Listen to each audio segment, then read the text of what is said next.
Bonsoir et bienvenue à cette table ronde intitulée « Mouvement climat en Suisse, quelle stratégie pour convaincre face à l'urgence ?» avec des représentants des contre-attaques et autonomie, Extinction Rébellion, Grondement des Terres et Renovate Switzerland. Ils et elles se présenteront dans un instant. La modération sera assurée par Oriane Sarrazin, maîtresse d'enseignement et de recherche en psychologie environnementale à l'Université de Lausanne, et députée au Grand Conseil vaudois. Merci d'être venus si nombreuses, si nombreux, ça fait plaisir. Alors avant de vous expliquer le déroulement de cette table ronde, je vais vous présenter brièvement les groupes qui organisent cette soirée. Nous sommes les groupes Regard Critique, une association d'étudiantes et des doctorantes de l'Université de Lausanne qui organise périodiquement des conférences et des débats abordant des problèmes d'actualité politique, écologique et sociale, ainsi que des actions critiques sur le campus. Vous trouverez des brochures avec nos revendications à l'entrée, ainsi qu'une feuille pour vous inscrire à la newsletter pour ne pas manquer nos prochains événements. Alors, la conférence de ce soir sera enregistrée et vous la trouverez sur notre chaîne YouTube ces prochains jours. Cette table ronde durera environ 2 heures. Dans un premier temps, Oriane Sarrazin discutera avec les intervenants sur les 3 grands thèmes, à savoir les liens entre les mouvements militants et la politique constitutionnelle, la désobéissance civile et les rapports des mouvements climat et les personnes non militantes pendant environ 1 heure, 1 heure et quart. Et ensuite, vous pourrez participer au débat en posant vos questions ou bien en faisant des commentaires. Et nous viendrons vers vous avec les micros. Voilà, sans plus tarder, je passe la parole aux invités. Merci beaucoup. Alors bonsoir à tout le monde. Donc pour commencer, on va déjà simplement faire le tour de nos intervenants et intervenantes et je vais demander à chacun et chacune de brièvement se présenter et aussi de présenter le collectif qu'il et elle représente. Je commence pas, non. Alors, quelqu'un commence. Moi, je veux bien commencer.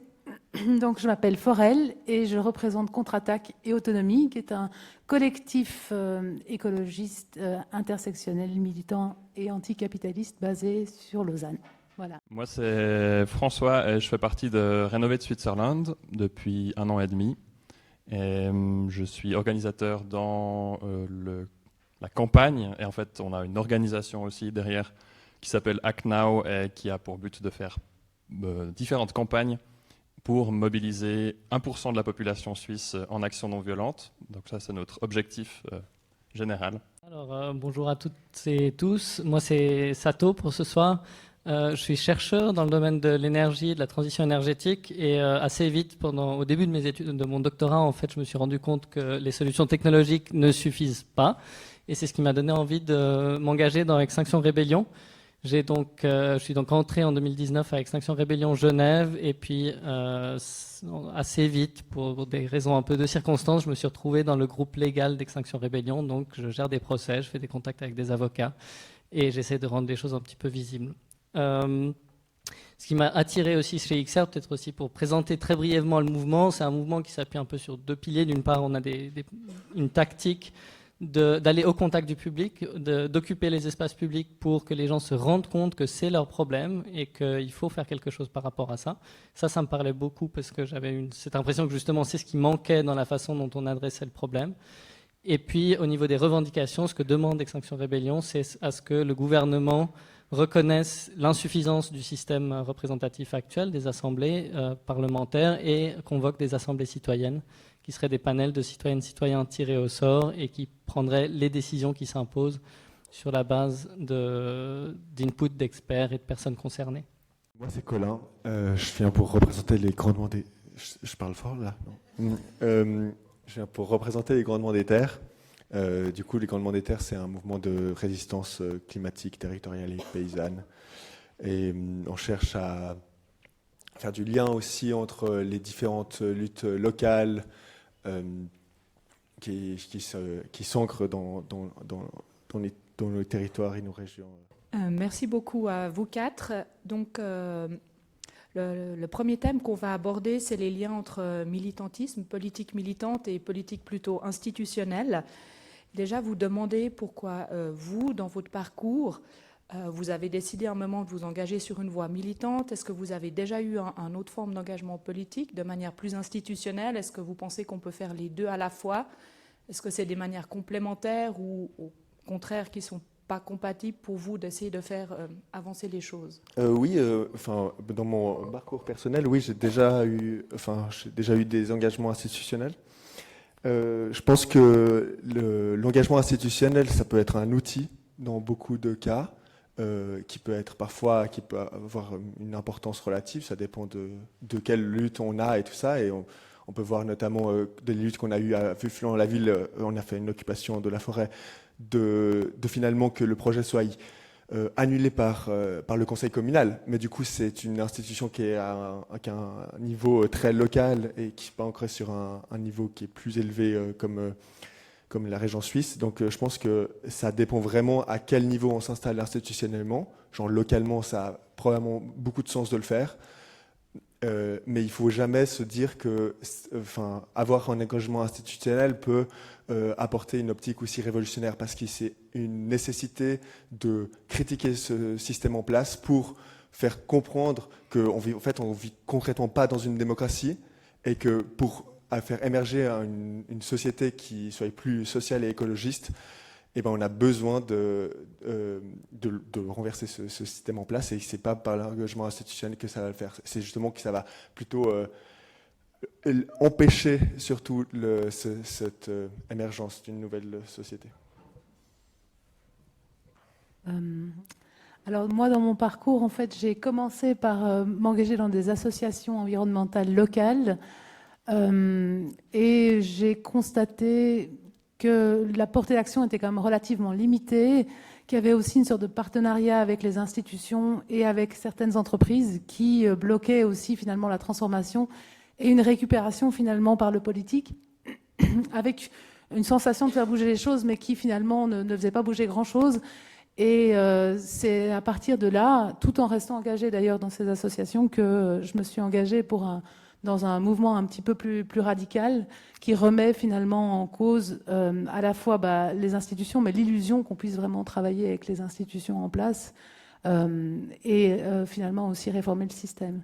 Donc j'ai toujours les deux ancrages, parce que je pense que c'est important, et que c'est aussi important de pouvoir parler avec toutes sortes de personnes, de générations différentes, et aussi d'avoir un ancrage local. Mais voilà, je pense que cet engagement que j'ai, il me donne beaucoup plus de satisfaction, parce que j'ai l'impression qu'on fait plus bouger les choses. Voilà. Je pense pour moi, la première chose qui a fait que je me suis engagé d'abord avec Extinction Rebellion, mais ensuite dans Renovate Switzerland, c'était que j'avais besoin de m'exprimer, je crois, et puis par l'action, donc en allant sur la route, en allant me faire arrêter, etc. C'était un moyen en fait pour moi d'exprimer quelque chose, je crois. Donc c'est vraiment venu par là, par l'action, mon engagement, et je n'ai pas forcément eu d'autres, j'ai pas d'autres engagements politiques qui soient dans des partis. Et je pense de façon générale que les partis politiques sont issus des mouvements sociaux, et c'est en fait un dernier maillon d'une chaîne qui va faire qu'on va changer les choses au niveau institutionnel et des lois, mais que les mouvements doivent s'organiser à la base, et pour recréer ensuite des décisions politiques, etc. Donc c'est plutôt un peu de là que je viens, mais voilà, j'exclus pas la question des partis dans mes réflexions. Et Renovate Switzerland non plus se positionne pas forcément là-dessus sur les partis, quoi. Alors, à titre personnel, moi j'avais fait pas mal d'associatifs pendant mes études, et même avant à l'école. Jamais au niveau politique. Là où je m'engage pas mal institutionnellement, pour le coup, dans le cadre Extinction Rebellion, c'est justement dans l'aspect légal. Et là, avec un attachement un petit peu à quand même certaines choses qu'on a construites au fil des dernières décennies, et notamment à la sortie de la Deuxième Guerre mondiale, on a mis en place tout un schmilblick de droits humains qui aujourd'hui est un petit peu regardé de loin et avec un petit peu de mépris de la part de certains procureurs d'ailleurs suisses, on pourrait dire.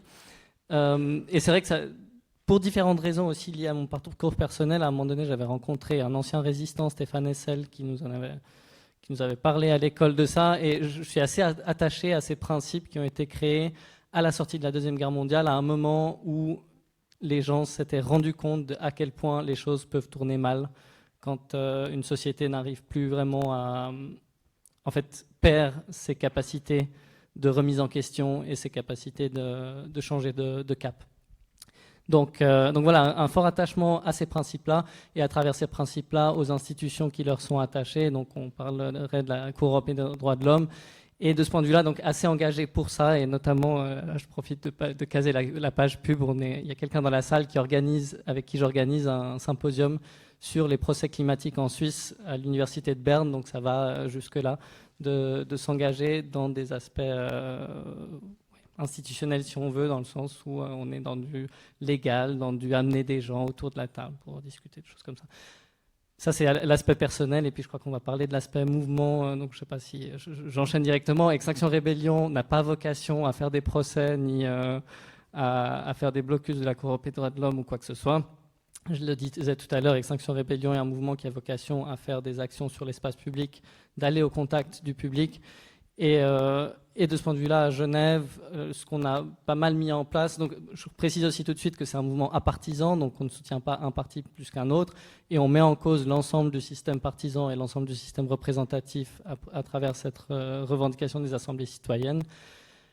Il n'empêche qu'on va travailler avec ce qui est en place aussi, notamment au niveau local. On a eu toute une campagne, la campagne Faire face avec la ville de Genève. En fait, on a encouragé la ville de Genève à lancer au niveau de l'exécutif, pas au niveau du législatif, une campagne participative. Donc c'est la ville de Genève a invité des mouvements autour de la table pour décider de ce qu'on allait mettre en place comme communication. Ça a donné un affichage l'année dernière et ça donnera encore autre chose cette année. J'ai un peu lâché l'affaire depuis, mais ça continue. Donc voilà, il y a ce type d'engagement-là. Et puis voilà, évidemment, ce système politique, il est là. Il faut le remettre en cause, il faut l'interpeller. Et puis là aussi, on a régulièrement des échanges avec des politiques de tous bords. D'ailleurs, on a constaté que l'UDC répond presque plus favorablement que les partis de gauche quand on leur demande quelque chose. Je crois qu'à Genève, ils se sentent un petit peu en minorité. Moi, maintenant, on verra comment ça évolue avec la nouvelle législature. Merci beaucoup, Sato. Peut-être, du coup, les trois autres, vous pouvez aussi répondre à ce point sur est-ce que votre collectif a des liens ou pas, des échanges avec des partis politiques ou d'autres formes de fonctionnement. Et puis une question aussi, peut-être aussi, Sato, tu pourras y répondre. Moi, ce que j'entends, en tout cas, c'est qu'il y a vraiment un désir que ça aille beaucoup plus vite pour le climat en termes de contenu de loi, de contenu de politique publique, mais aussi une vision de comment un système politique devrait fonctionner. On a parlé de révolution, de réforme. Comment est-ce que vous voyez, en fait, comment devrait fonctionner aussi des questions sur la représentativité? Pour vous, ça serait quoi le système décisionnel idéal? Donc voilà, deux grandes questions. Alors, je ne sais pas dans quel ordre vous voulez aborder. Comment le système qui décide devrait être et quel est, selon vous aussi, selon le collectif que vous représentez, les inconvénients, des avantages, si vous en voyez, du système politique actuel? Moi, je peux parler au nom de Contre-Attaque. C'est vrai que Contre-Attaque se distingue certainement par le fait qu'on ne recherche pas de lien avec le politique, parce qu'on a certainement très peu d'illusions par rapport à la portée du politique dans le changement, en tout cas dans la vitesse du changement qu'on veut. Ça nous arrive parce qu'on est un collectif qui se perçoit aussi comme étant en lien et en ancrage avec d'autres collectifs, d'avoir des actions avec certains représentants politiques, mais ce n'est pas une volonté de notre part. Aussi parce qu'on pense qu'en fait la politique, elle ne touche pas tous les citoyens. Déjà, tous les citoyens ou tous les habitants textes de Suisse n'ont pas accès au droit de vote. Et en plus de ça, il y a beaucoup de personnes qui n'utilisent pas le droit de vote, et il y a aussi beaucoup de domaines qui ne sont pas du tout touchés par le droit de vote, par le vote ou par l'action légale, que ce soit l'alimentation, la santé, et d'autres choses. Donc c'est vrai qu'on n'a pas cette volonté d'activer le politique chez Contre-Attaque. Par contre, on a une conception de démocratie radicale dans le sens où on veut aussi vraiment mettre en place un processus décisionnel, mais qui part de la base, avec des mutualisations nécessaires pour des infrastructures où ça fait plus de sens, mais que, un peu à l'image des maisons de quartier, on ait un processus décisionnel qui part de la base pour tout ce qui est possible de partir de la base, et avec voilà, des solutions de solidarité qui se mettent en place. Mais c'est clairement pas notre volonté d'interpeller le politique par rapport à ça, je dirais. C'est vraiment dur pour moi de répondre à la question, je crois. De façon générale, nous, on n'a pas forcément de lien avec des partis de façon officielle, mais après, on parle volontiers avec n'importe qui, que ce soit de droite ou de gauche, enfin, pour juste créer un lien humain, et juste essayer de se comprendre. On aime bien l'idée de pouvoir que nos actions qui sont très fortes puissent amener le dialogue, en fait, c'est ça notre but. Donc, que ça soit des gens qui s'opposent à nous, notre but c'est de les désamorcer un peu. Les gens qui peut-être voudraient nous soutenir, c'est de voir comment on peut faire qu'ils rejoignent notre mouvement. Et après, au niveau de notre... de ma ou de notre, on n'a pas forcément de vision politique à long terme. Je pense que c'est vraiment super compliqué et on a plutôt l'envie de se plonger dans l'action, de faire des choses ensemble et de voir où ça peut nous mener. Plutôt que de se dire on a envie de ça et on a envie de faire une liste de choses, de résultats politiques, enfin de systèmes politiques dont on a envie. Mais c'est vrai qu'au sein de notre organisation, on expérimente aussi beaucoup de manières de nous organiser qui sont la gouvernance partagée, etc. Et que moi, personnellement, je pense qu'elles pourraient révolutionner notre politique en général, que ce soit au niveau national ou international. Après, moi, je suis super attaché aussi à la question des assemblées délibératives, assemblées citoyennes, de pouvoir tirer au sort des gens qui prendront des décisions qui les concernent vraiment. Et voilà, c'est un peu vers ça qu'on va. On évolue dans ces réflexions, mais on n'a pas forcément de politique toute faite sur comment le monde devrait être. Je pense que déjà on rejoint pas mal, enfin Grenouillère rejoint pas mal l'idée que Contre-Attaque, mais je pense qu'on peut aussi plus en parler avec notamment les optiques d'assemblées populaires. Les assemblées populaires sont différentes des assemblées citoyennes que XR invite, parce que les assemblées citoyennes sont dans l'optique de tirer au sort des personnes qui vont décider, mais ne remet pas en question forcément le pouvoir décisionnel de ces personnes. Les assemblées populaires, c'est dans une autre optique, c'est que, je vais vous prendre un exemple tout simple, parce que j'aime bien donner des exemples.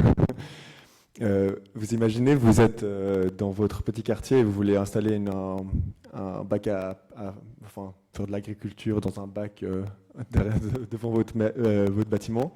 Actuellement, si vous vivez, enfin on est à Lausanne, du coup je prends l'exemple de Lausanne. Si vous vivez à Lausanne, vous allez contacter la ville de Lausanne. La ville de Lausanne va décider si oui ou non vous avez le droit, et c'est la ville de Lausanne qui va venir vous l'installer. Et du coup, il y a une optique aussi de déresponsabilisation des personnes par rapport à genre qu'est-ce que vous avez comme pouvoir dans votre vie, quels sont qu'est-ce que vous pouvez effectuer.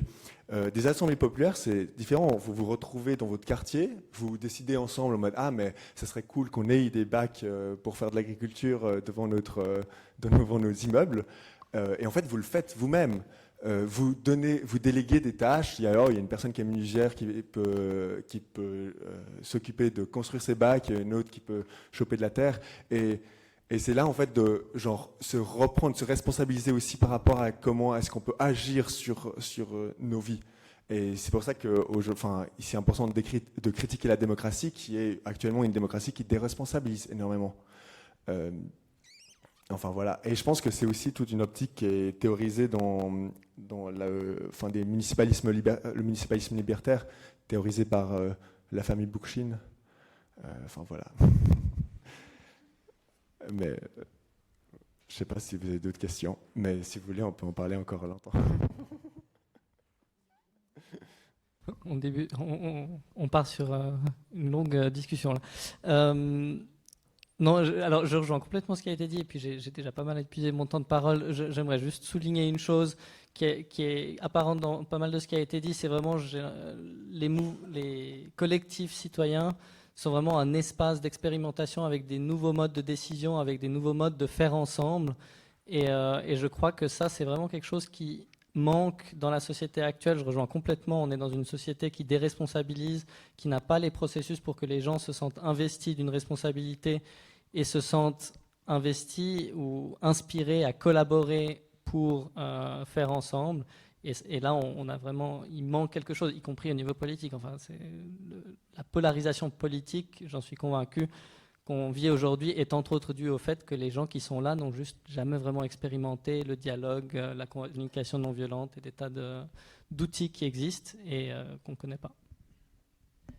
Merci beaucoup. Juste un point de précision, mais qui a déjà été en partie abordé, sur quelle justement solution, quelle proposition pourrait être faite en parallèle au système politique existant et comment faire pour que cela puisse être mis en place, comme vous le savez très probablement dans le canton de Vaud, une initiative qui proposait une forme d'assemblée en fait a été invalidée, donc c'est pas possible d'en le faire dans le cadre législatif actuel, dans le cadre constitutionnel en fait du canton de Vaud. Donc est-ce que vos collectifs ont quelles sont les propositions, si c'est l'objectif d'avoir de telles propositions comme action concrète pour rendre, en fait, vous avez déjà répondu en partie, mais comme ça on refait un tour directement, enfin comment faire participer la population et que les décisions puissent être mises en œuvre. On se situe toujours dans une sorte de périmètre institutionnel. Et pour nous, en fait, le périmètre institutionnel, il n'est pas vraiment pertinent. Donc, nous, en fait, à Contre-Attaque, on est un collectif qui travaille avec d'autres collectifs et au sein de ces collectifs, on s'auto-organise, mais on ne fait pas appel aux institutions. Donc si c'est ça la question, de savoir si on a une volonté de mettre en place une structure avec une délégation, avec des choses comme ça, la réponse, elle est clairement non. Ok, voilà, c'était ça ma réponse. Quelle était la volonté? On a parlé d'assemblée populaire, d'assemblée citoyenne.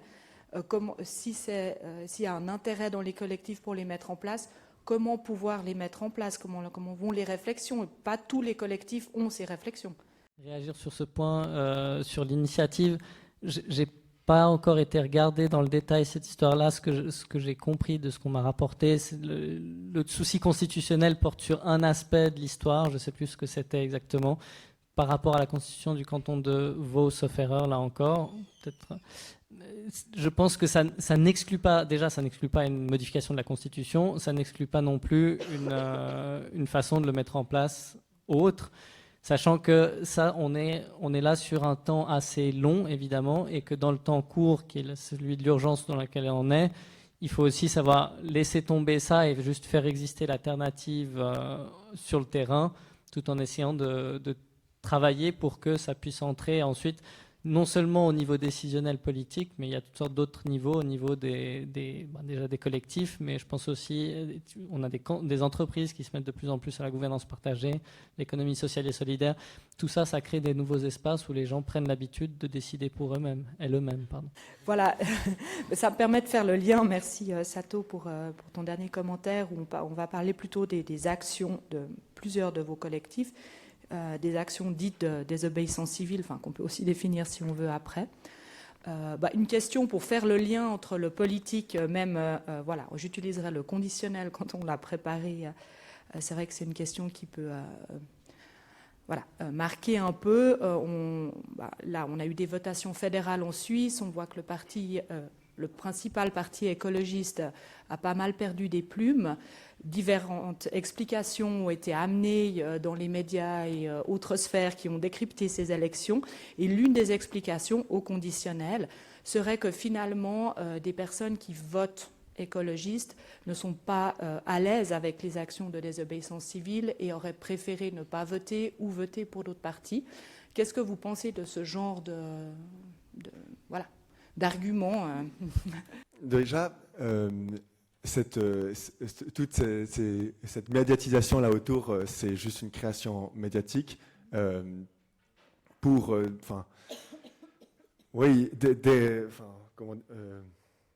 quand tu décrédibilisais les mouvements sociaux et tout. En fait, il faut vraiment se rendre compte que les partis politiques de gauche ont été créés par les mouvements sociaux.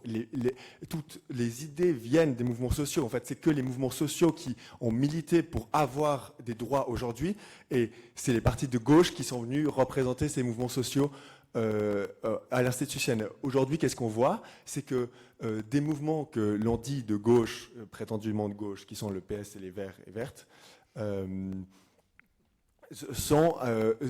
viennent dans la critique des mouvements sociaux et en fait ne représentent même plus nos idées. En fait, les Verts et Vertes ont énormément bénéficié de la vague de 2019 écologiste où il y avait aussi beaucoup d'actions climatiques et même, je pense, beaucoup plus que ce qu'on a eu ces derniers temps et que maintenant on essaye de décrédibiliser le mouvement. Et les Verts et Vertes ont utilisé cette vague pour se faire leur greenwashing, pour parler de représenter ces mouvements sociaux, mais avec des idées qui nous correspondaient pas. Venir défendre des parcs solaires ou des éoliennes, alors qu'en fait, c'était concrètement pas ça dont on venait parler. Et je pense qu'il y a vraiment cette optique de créer un peu, personnellement, je ne vois pas que c'est négatif que les Verts et Vertes aient perdu des voix. Je trouve que c'est négatif que la droite gagne du terrain. Ça, c'est vraiment un problème. Mais les Verts et Vertes, pour moi, c'est aussi un parti de droite. et du coup, il y a quand même cette optique on a besoin de créer une gauche qui ait du sens. Qu'on ait une ligne politique qui tienne la route et pas qu'on vienne défendre des panneaux solaires. Qui nécessite des terres rares, de l'extractivisme, et du tout électrique avec leur lithium, ce n'est pas une voie écologiste en fait. Et du coup, ces groupes-là ne sont plus représentatifs des mouvements sociaux actuellement. Et c'est bien de les critiquer, d'en faire la scission. Voilà. Je sais pas si, il me semble que j'avais d'autres trucs à dire, mais je me suis un peu perdu dans moi. Ouais, moi je rejoins complètement Colin dans ce qu'il dit. En fait, finalement, quand on regarde les dernières revendications, le discours du Parti des Vertes, c'est clairement une sorte d'écologie des petits gestes avec une intégration dans le système, une sorte de réformation du système, mais qui ne va pas suffisamment rapidement, une sorte de culpabilisation aussi individuelle et responsabilisation de l'individu, alors qu'en fait, on voit bien que l'individu a une toute petite marge de manœuvre par rapport au gigantisme des entreprises. Et donc, en fait, pour moi, comme pour les grondements, la perte de terrain des Verts, c'est pas du tout un problème, parce que c'est pas du tout l'écologie que nous on incarne en fait. Je dirais que il faut aussi renverser peut-être la perspective et se dire c'est peut-être pas les mouvements sociaux, les actions écologistes qui ont décrédibilisé les Verts, c'est peut-être le manque de soutien des Verts à ces actions écologistes qui a détourné une partie de la population de ce parti. Et moi j'y crois parce que c'est mon cas. C'est vrai que j'ai une sorte de désillusion totale par rapport au parti des Vertes quand il y a eu justement que ça soit la ZAD du Mormon ou d'autres choses où on voit aussi finalement la vraie couleur de ce parti. Voilà. Et d'ailleurs, du coup, en parlant de la ZAD, les Verts et Vertes ont venu faire leur campagne de greenwashing juste après la ZAD en mode « Ah, mais regardez, on va défendre la birette en faisant une initiative. L'initiative qui ne comprend absolument pas du tout le plateau de la birette actuellement. Du coup, Holcim peut en continuer à exploiter jusqu'en 2070, tout le Mormant. Il y a vraiment un problème là derrière, d'essayer juste d'obtenir des voix qu'est-ce qu'on a obtenu, que les zadistes ont obtenu grâce à leur activité et le soutien local et régional que la ZAD a eu. Et les Verts et Vertes essayent de s'approprier ça d'une manière qui ne correspond pas. Et là, en l'occurrence, la birette est en train, là, sur le moment où je vous parle, il y a, la birette est bloquée parce que les arbres vont être coupés au sein sur la birette pour que Holcim puisse commencer son exploitation cet hiver. Je ne sais pas vraiment si c'est cet hiver en l'occurrence, mais tous les arbres vont être coupés cet hiver. Du coup, il y a une mobilisation aussi qui a lieu par rapport à ça. Le 10 décembre, vous pouvez venir voir sur nos pages, nos canaux Telegram et Instagram, s'il vous plaît. Venez sur la birette avec nous. parce que c'est important que, en fait, ça, c'est aussi ce qu'on défend. C'est pas de, en fait, on n'est pas dans une optique, enfin, aujourd'hui, quand je dis on est un mouvement de résistance, c'est qu'en fait, concrètement, on n'est pas dans une optique où on peut proposer une alternative. En fait, on est juste en train de se défendre contre un système qui nous détruit et qui est en train d'artificialiser nos terres, de détruire nos terres, et qu'on peut pas, enfin, et qu'il faut lutter. Je dis nos terres, mais les terres du monde. Hein. Enfin, c'est pas que les terres en Suisse régionale. Des terres de partout. Oui, je voudrais juste aussi rajouter que pour moi, il y a un vrai danger de cette récupération des Verts, des mouvements sociaux, et puis voilà, typiquement tout ce qui s'est passé sur le Mormon, parce qu'en fait, ça donne aussi l'illusion à une certaine partie de la population qu'on fait quelque chose. Et donc, ça déresponsabilise aussi, et ça nous fait perdre du temps. Donc pour moi, ça va vraiment de manière contre-productive à l'encontre du changement qu'on veut. La question de base, c'était par rapport à si on était coupable de la chute des Verts, c'est ça? Non, c'était pas ça la question. Si on pensait qu'on l'était. Certains et certaines analystes ont avancé cette hypothèse, c'est pour ça que je l'ai posée comme ça lorsqu'on a préparé la table ronde, et c'est avoir votre réaction par rapport à cet amalgame qui est fait, pas cet amalgame, mais voilà, c'est cet argument que peut-être certaines personnes qui votent traditionnellement écologistes n'ont plus voulu le faire parce que, en tout cas pour certaines personnes dans des collectifs, c'est très clair que leur collectif n'est pas en lien avec le parti écologiste, mais dans le grand public, certains amalgames peuvent être faits et que cela aurait pu expliquer en partie la baisse en fait, des Verts et Vertes. Ok. Ben, je suis content, j'ai l'impression qu'on se sent tous et tous un peu concernés par cette question.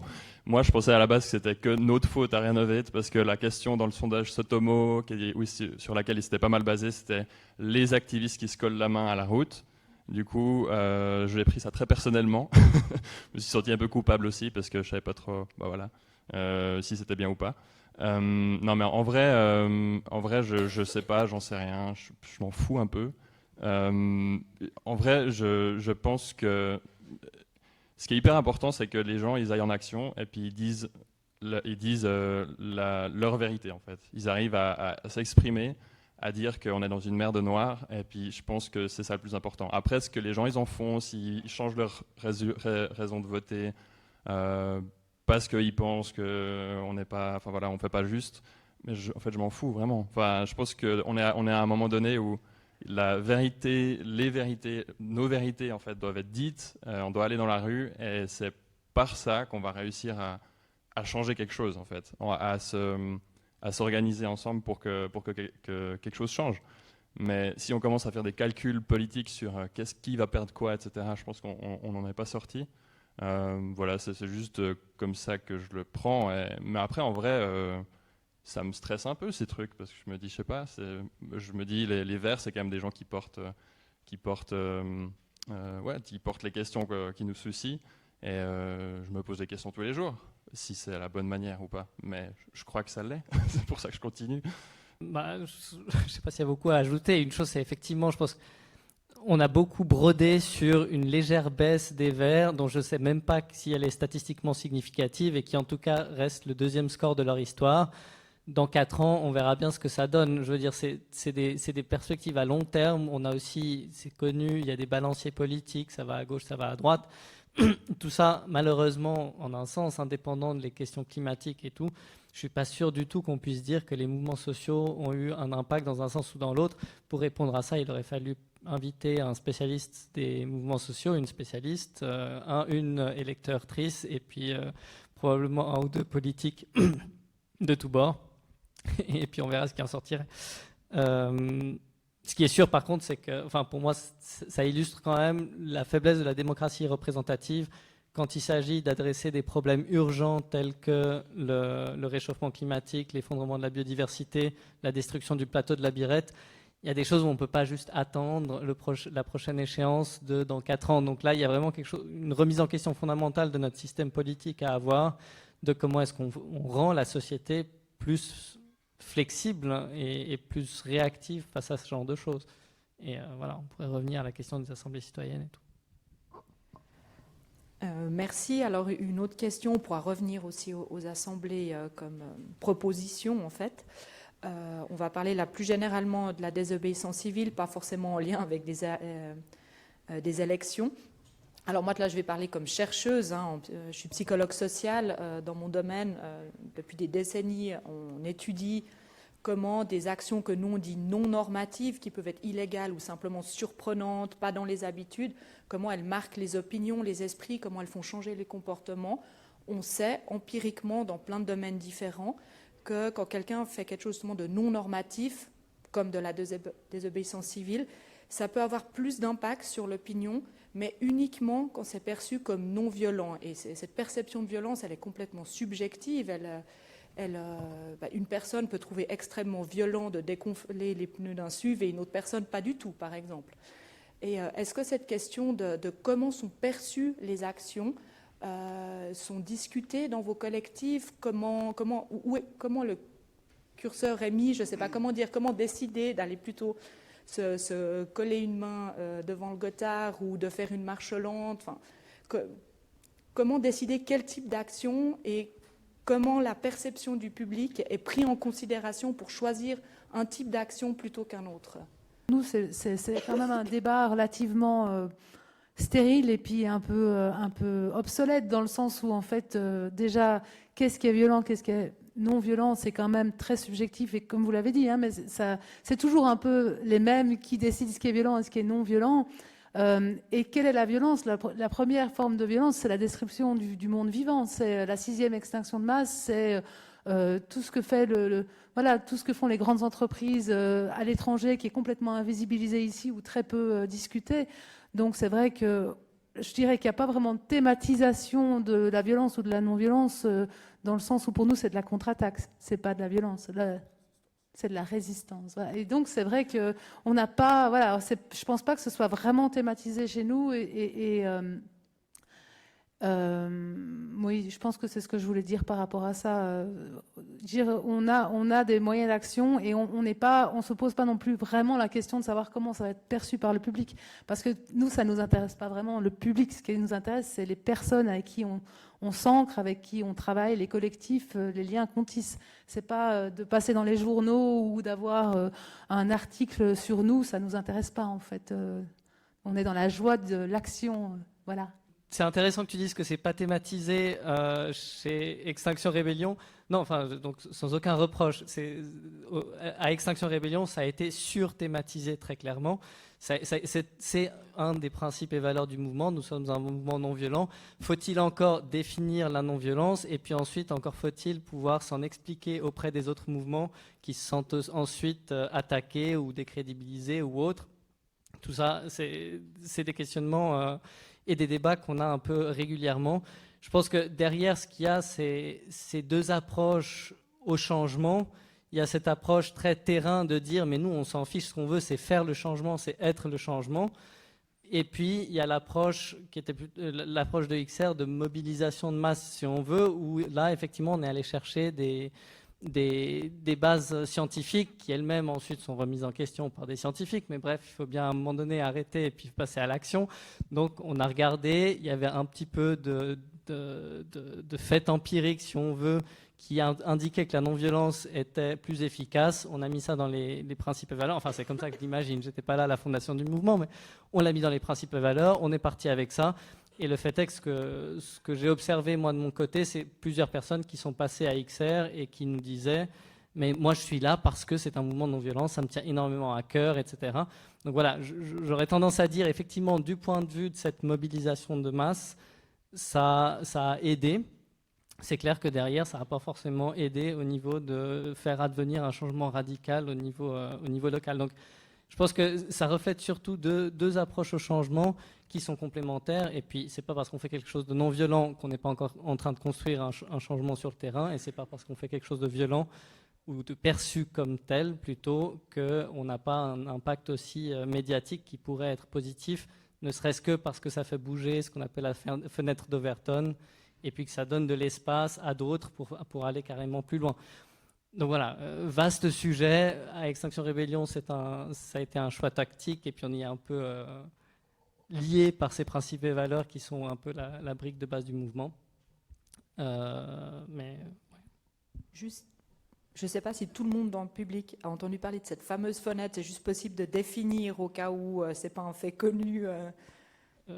est-ce qu'il y a quelqu'un d'autre qui peut la définir? Parce que j'ai vraiment l'impression de parler beaucoup. Non, mais ou n'importe où. Moi, je suis pas spécialiste Alors, de ça, mais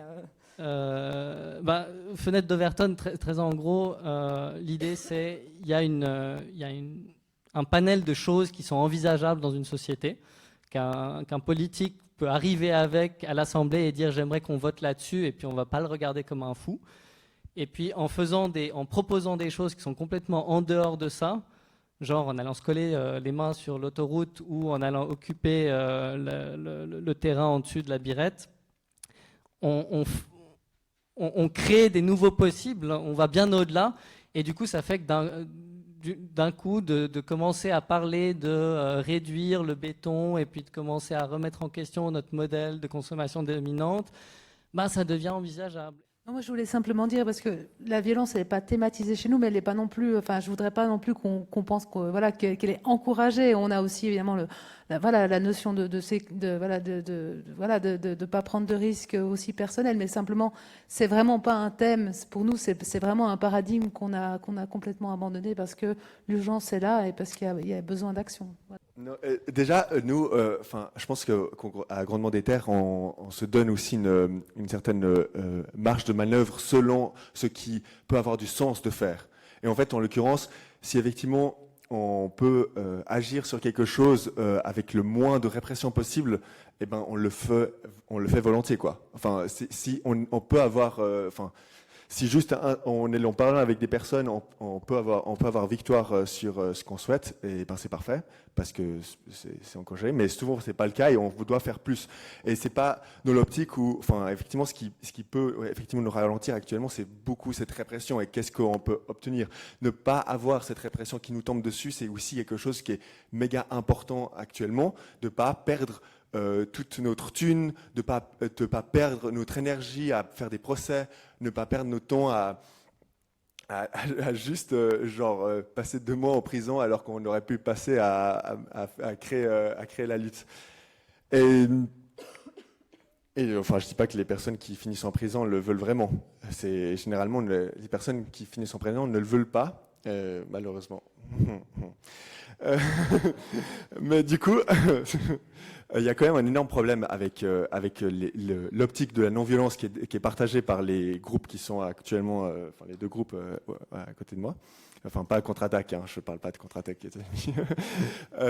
C'est de déshistorifier énormément la lutte. Quand on parle de la fenêtre d'Overton, en fait, on se souvient beaucoup des luttes qui ont eu du succès à l'époque par des grandes images de personnes non violentes. Un temps, XR résumait l'indépendance de l'Inde à Gandhi, résumait la lutte antiraciste à Martin Luther King et Rosa Parks. Il y a un problème là derrière. Il y a un problème de comprendre en fait qu'il y a à côté de ça, il y avait beaucoup d'autres personnes. C'est pas juste des groupes non violents ou surtout des leaders ou leaders non violentes qui aujourd'hui sont prônés par notre société, qui ont permis ça en fait. Il y avait énormément de choses. En Inde, il y avait des émeutes de la faim. Ils brûlaient des commissariats avec la police à l'intérieur.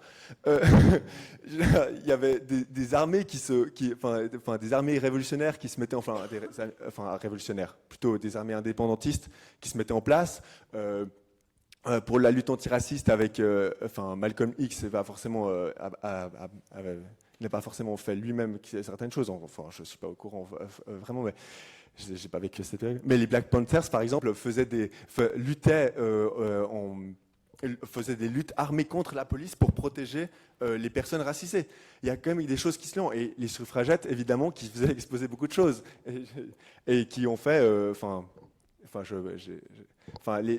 pour avoir le droit de vote, elles ont dû poser des bombes. Elles n'ont pas, juste attendu qu'on leur donne et attendu que les institutions leur fassent ou coller leurs mains sur du béton. Et du coup, il y a un problème dans cette déshistorification. Il y a un problème aussi de déshistorifier notre propre lutte suisse. Qu'on XR aujourd'hui est là en mode on envoie le premier prisonnier climatique pour 2 mois en prison, c'est faux en fait. C'est déjà nier le fait que, c'est déjà prétendre que le mouvement écologiste il est récent, alors qu'il existe depuis des dizaines d'années, enfin beaucoup plus. Enfin, ça fait longtemps que les groupes militent pour des terrains de façon différente et pour plein de luttes différentes. Et en Suisse, on a eu aussi ces mouvements. On a eu des mouvements contre le nucléaire, on a eu les mouvements anti-WEF, on a eu les mouvements antispécistes encore il n'y a pas si longtemps, où il y a des activistes qui finissent 11 mois en tôle. Et encore avec les grèves du climat, les ZAD et puis les actions de XR et tout ça, il y a eu plein de personnes qui ont fini dans des prisons. Et là, actuellement, avec Jérémy, qui a fini 2 mois en tôle cet été, de venir et dire nous, on met le premier prisonnier climatique en prison, on regarde ça et on est en mode, mais vous croyez seul dans la lutte?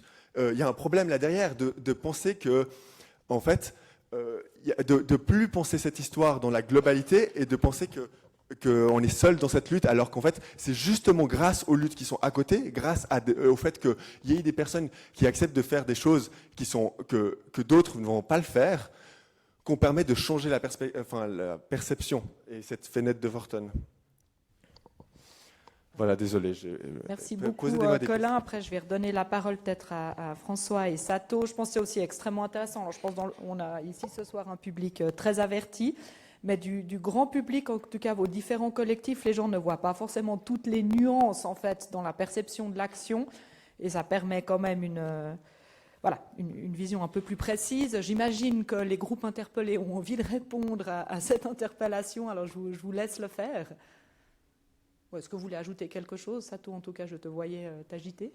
Non, moi, j'aurais quelque chose à ajouter, mais si tu aurais la priorité, si tu veux. Très bien.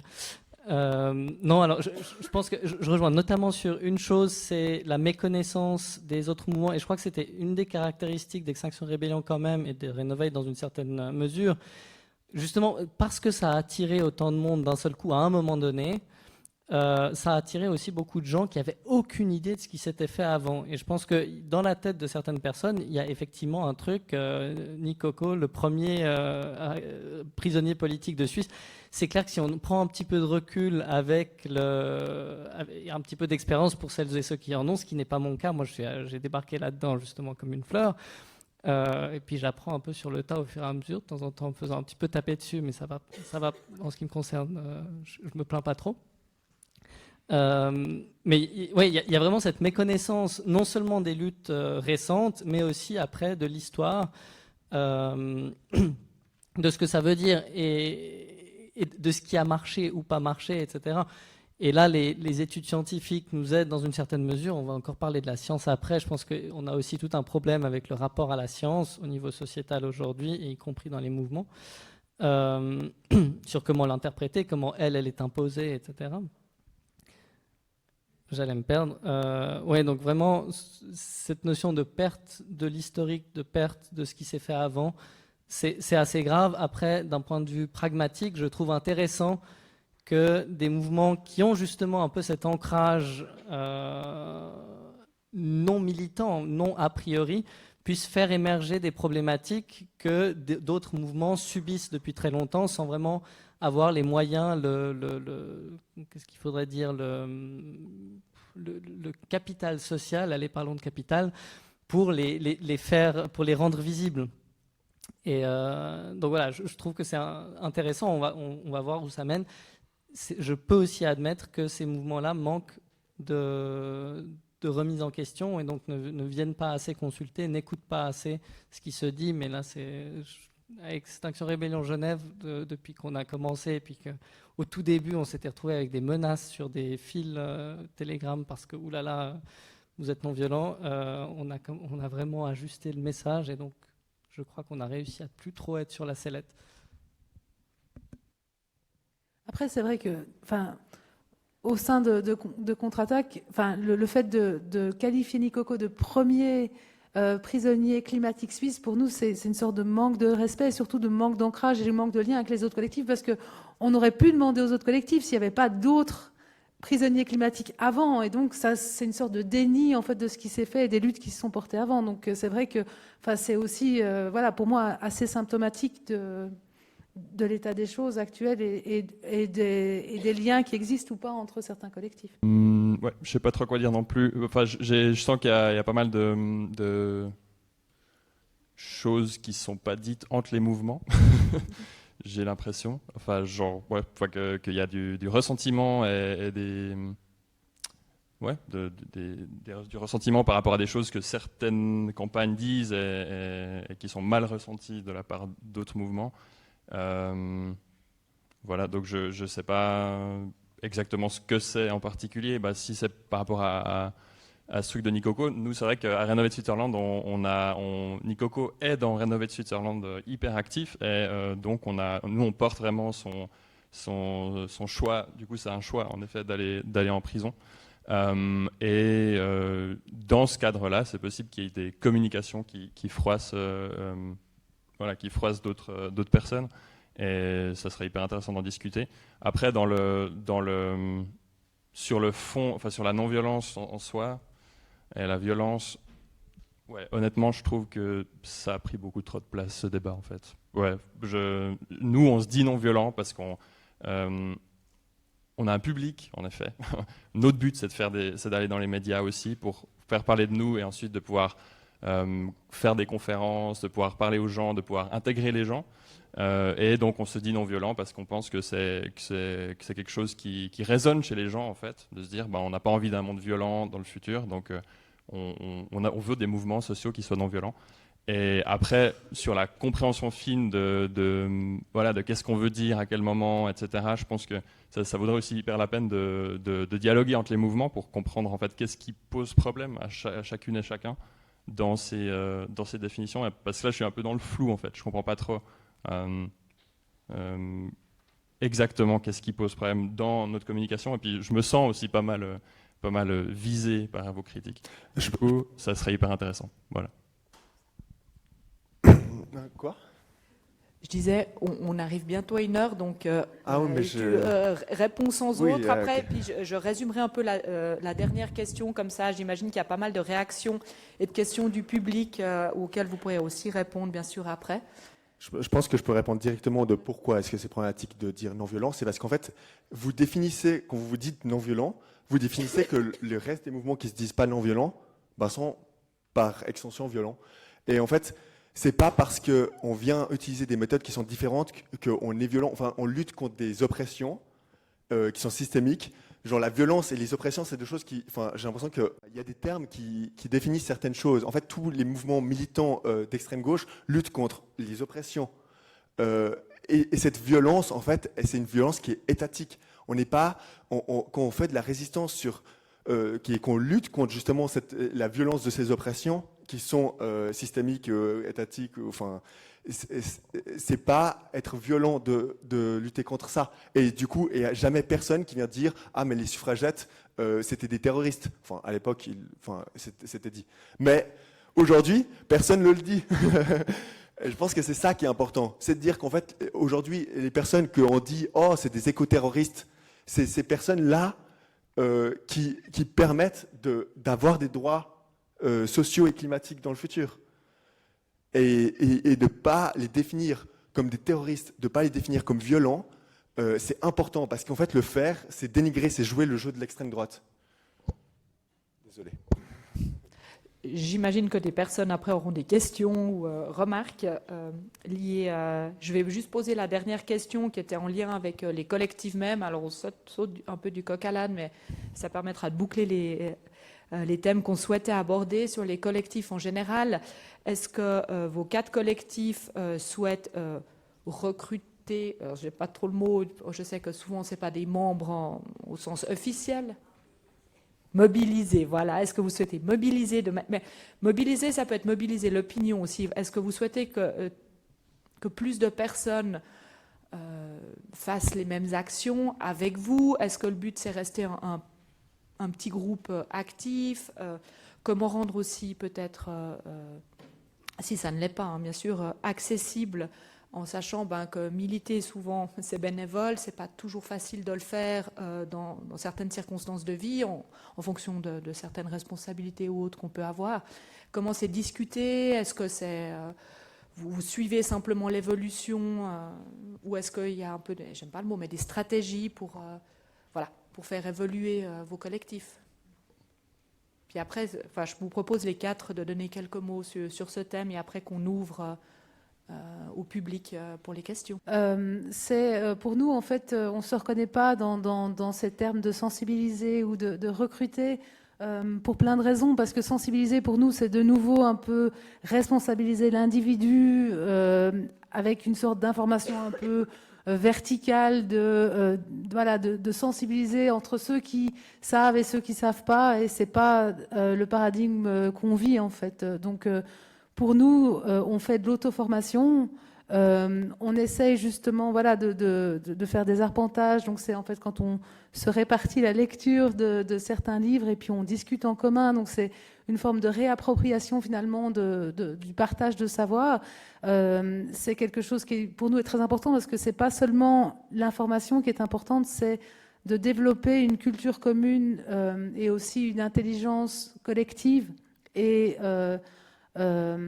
interpersonnelle en fait, qui est pour nous vraiment importante, de collectiviser le care, de parler de comment ça se passe au sein du collectif. Donc ça c'est important. Recruter, c'est pas non plus un but chez nous, dans le sens où en fait on a aussi conscience qu'il y a plein de gens qui n'ont pas peut-être le temps de notre but c'est pas d'avoir 1500 membres. Notre but en fait c'est de créer des liens avec d'autres collectifs existants et de créer une dynamique finalement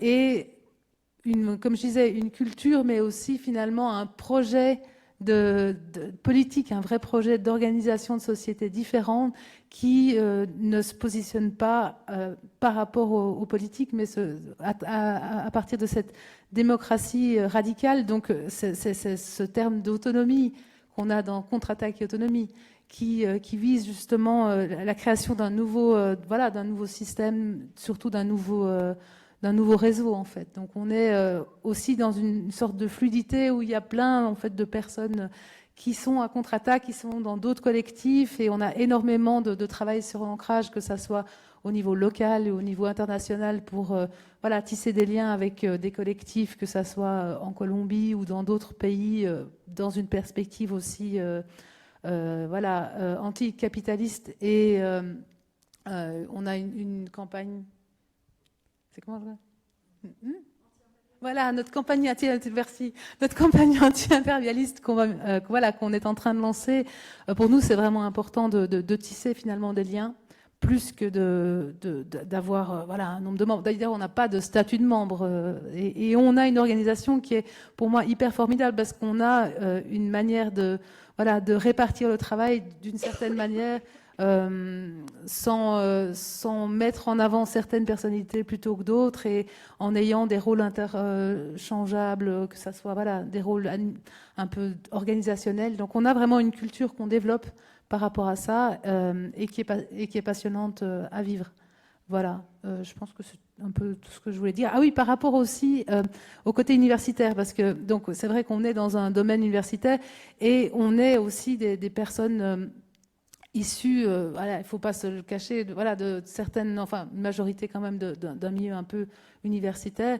Je pense que c'est aussi important par rapport à cette auto-formation et par rapport à ce qu'on essaye de faire, d'élargir justement avec les liens qu'on a avec d'autres collectifs ou avec d'autres formes d'écologie, de sortir l'écologie de ce côté un peu théorique et institutionnel et intello finalement, et d'aller voir d'autres personnes ou d'autres formes d'écologie, comme l'écologie populaire de Fatima Wassak, et de sortir finalement de cette protection du milieu qu'on considère comme étant un milieu à protéger, et de décloisonner tout ça et de se dire ok, l'être humain fait partie du milieu, et les personnes qui habitent dans les quartiers populaires, par exemple, elles ont aussi le droit d'avoir un milieu de vie qui est à la fois sécure et qui est aussi à la fois sécure au niveau santé et puis sécure au niveau sécuritaire, avec une liberté de mouvement. Donc on a tout ça, en fait,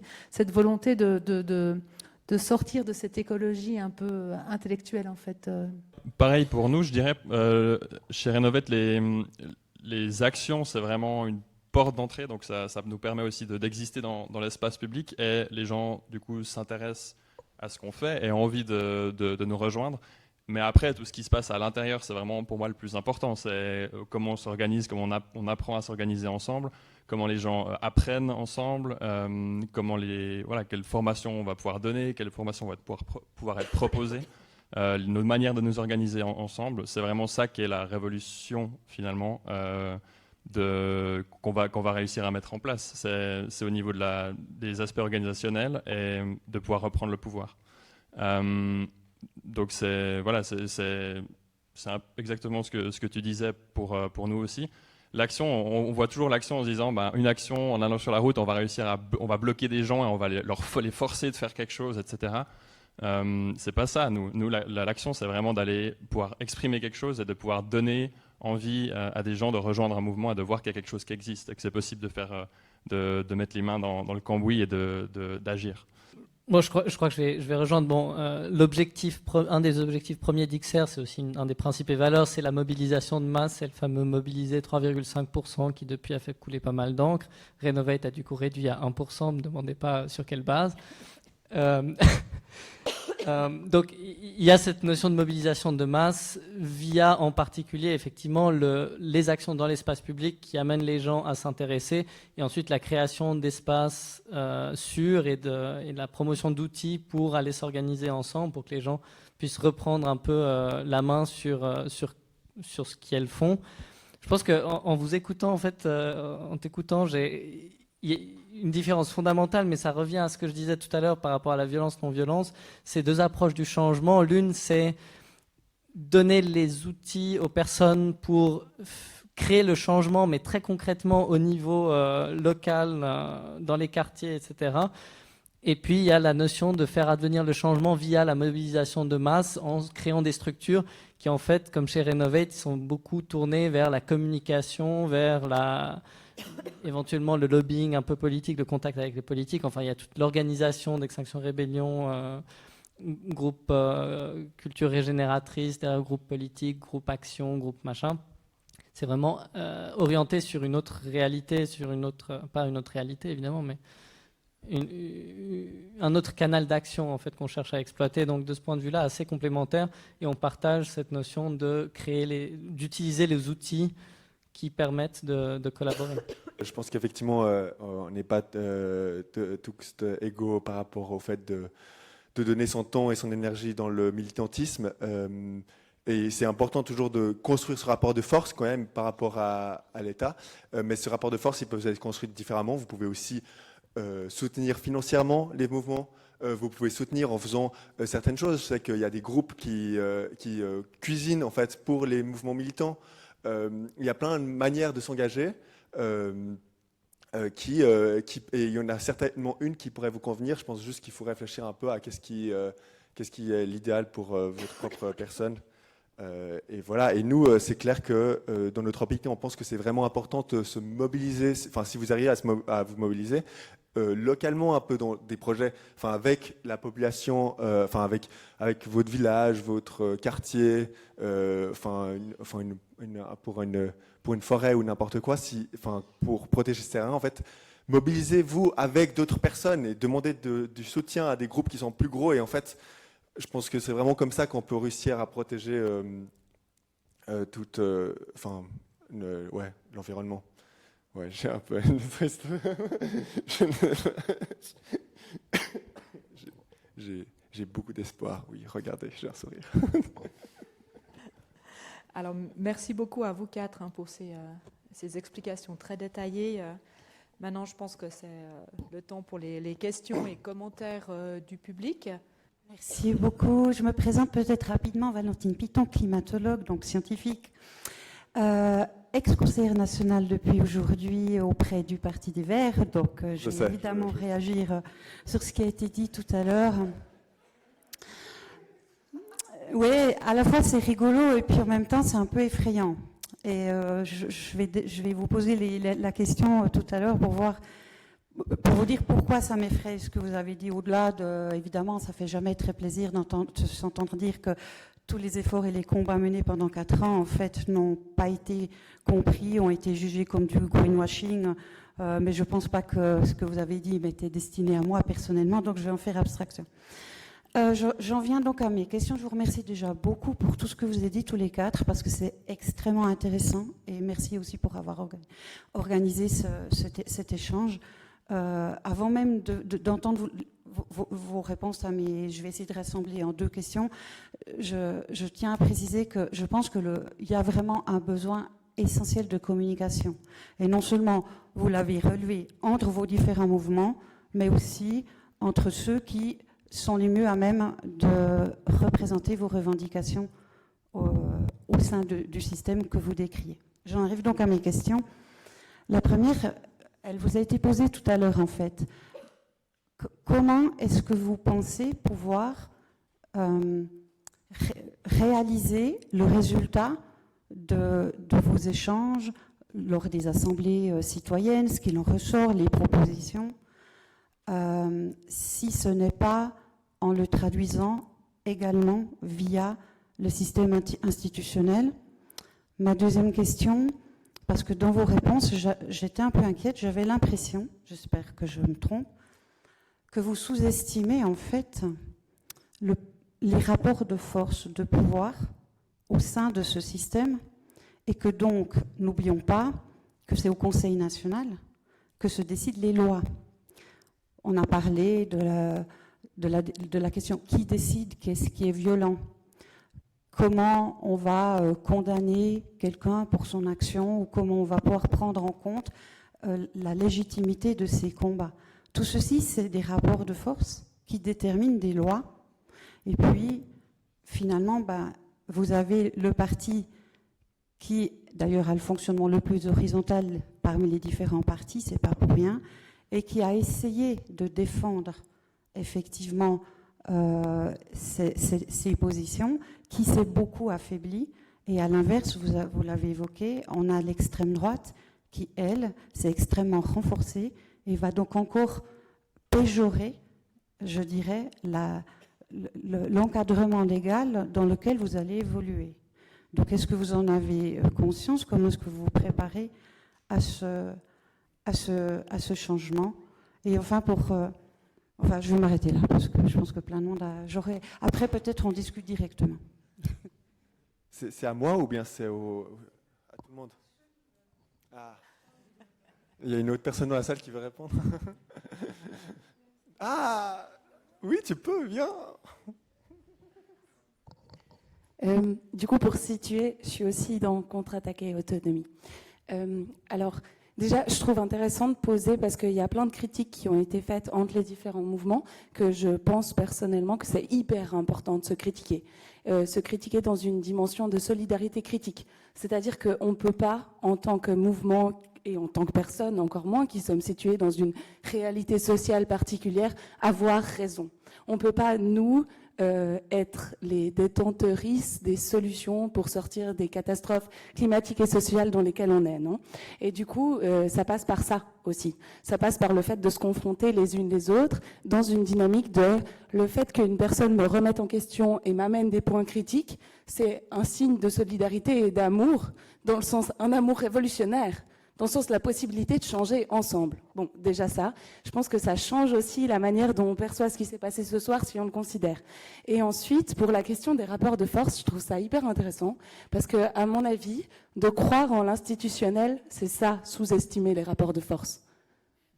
Dans le sens que, je m'explique, évidemment que les rapports de force, ils sont en place. Il y a des oppressions qui sont en place. Il y a un système capitaliste qui ravage la vie, que ce soit les humaines ou que ce soit le monde vivant en général dans lesquels les humaines, auxquels les humaines appartiennent.